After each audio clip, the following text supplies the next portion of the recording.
Hey guys, welcome back to my channel. I'm Whitney, and today we're going to be talking about all of the books that I read in February. I know it's a little bit late, but I got sick, we lost our power, all the things, so better late than never, right? So let's get right into it. The first book I read in February was A World of Curiosities by Louise Penny. This is the 18th book in the Inspector Gamache series, and I thoroughly enjoyed it. If you haven't read the Inspector Gamache series, it's set in a tiny town in Canada called Three Pines, and it's just this place that almost becomes a character all on its own because it's so cozy and homey and you just want to jump right in. I love the way that Louise Penny writes characters.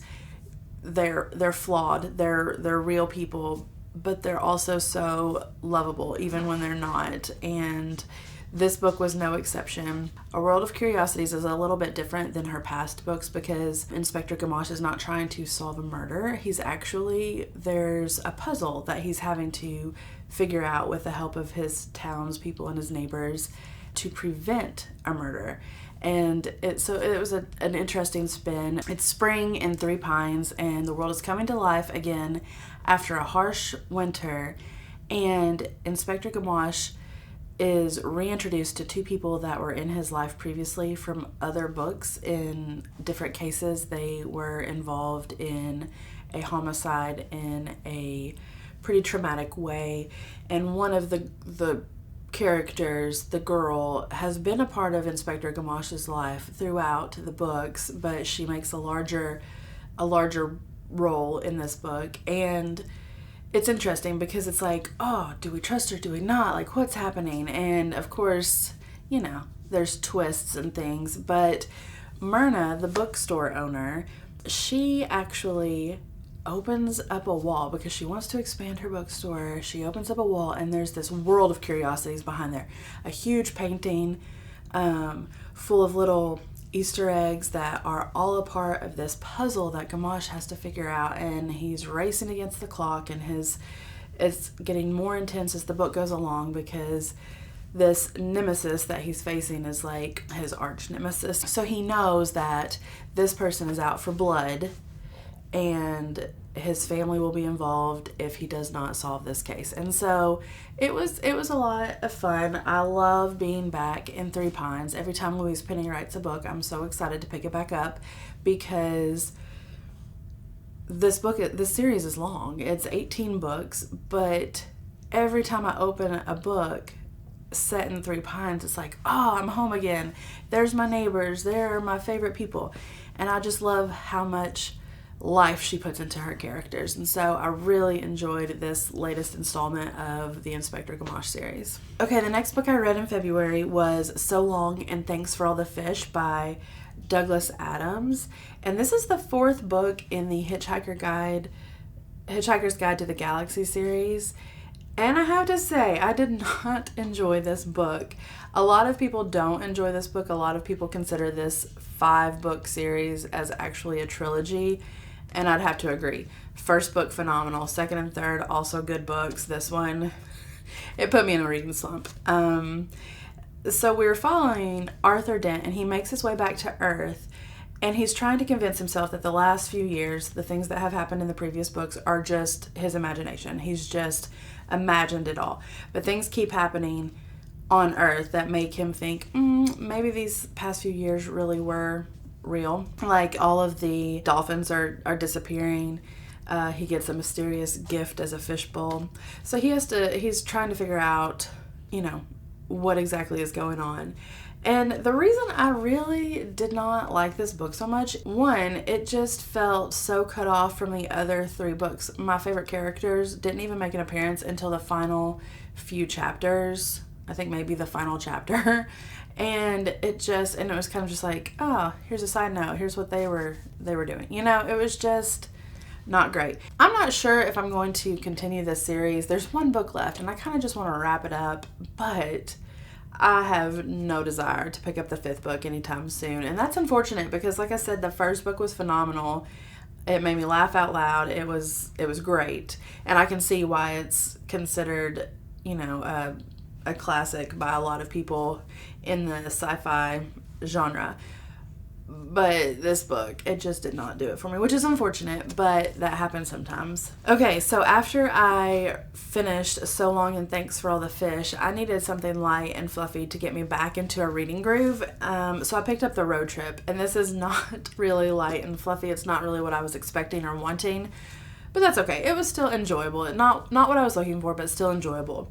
But this follows Dylan and Addie, and they are two exes who are on their way to a mutual friend's wedding. And Dylan's car breaks down, so he and his friend have to hitch a ride with Addie and her sister and another guy going to the wedding. So, of course, there's tension, there's awkwardness, and chaos, of course, ensues as they are making their way to the wedding. They cut it real close, you know what I mean? Like, there's, like, all these mishaps are taking place.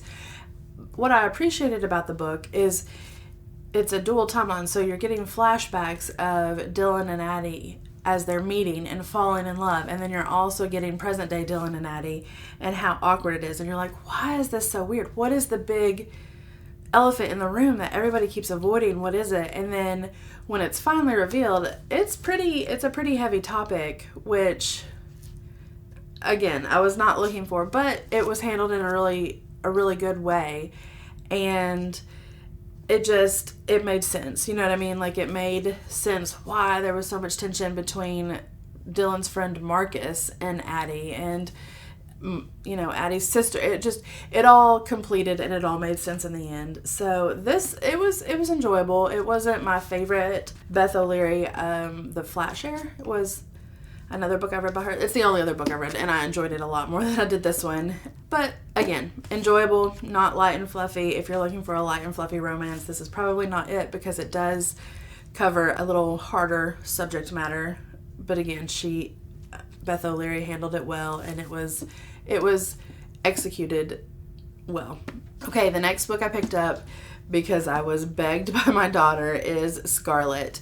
And this is the second book in the Lunar Chronicles series. I am pre-reading these for her, and I'm one book ahead, and she was begging me to pick this one up. So this picks up where Cinder left off, and so the events of the first book, it's like right after that, but you're introduced to a new character, Scarlett, and she lives on a farm in France with her grandmother, and her grandmother has gone missing.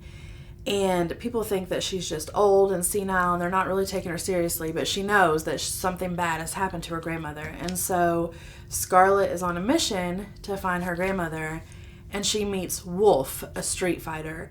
And Wolf knows something, and she knows he knows something. And so he convinces her that he's going to help her, and she trusts him, even though, he's a little bit shady, and she knows that he's hiding things.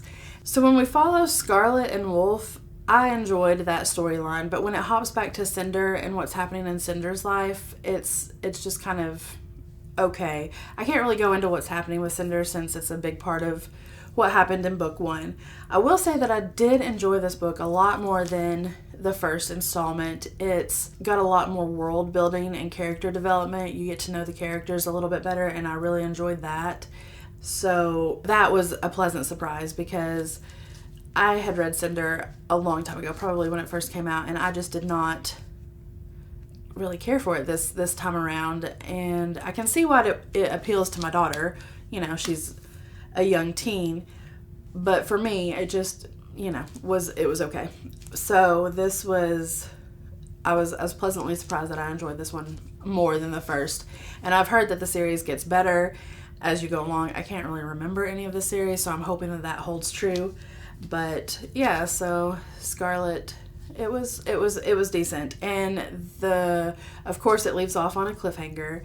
So I'm going to be reading Cress in March, because my daughter's I had a friend say, this is going to be the series that you binge even though you don't really want to, and I'm like, yep, I think it is, and it's proving to be that way, just, for the sake of my daughter, which is fine. I don't mind at all. Okay, the fifth book I read this month was Porro Investigates. This is the third book in the Poirot series by Agatha Christie, and I had read quite a few of her other books featuring him, but I decided that I wanted to read them in order, so I'm on the third one, and this is just a collection of short stories, And I enjoyed it because I could read this in little snippets interspersed with all of the other books that I read, and it helped because, man, February, it was a tough reading month for me, and this helped because I was able to read a few stories at a time if I wanted and pick it up and put it down and not feel like I had forgotten what had happened. So it was nice. Some of the stories are obviously better than others. That's usually the case in short story collections. Okay, one of my favorite stories in this collection was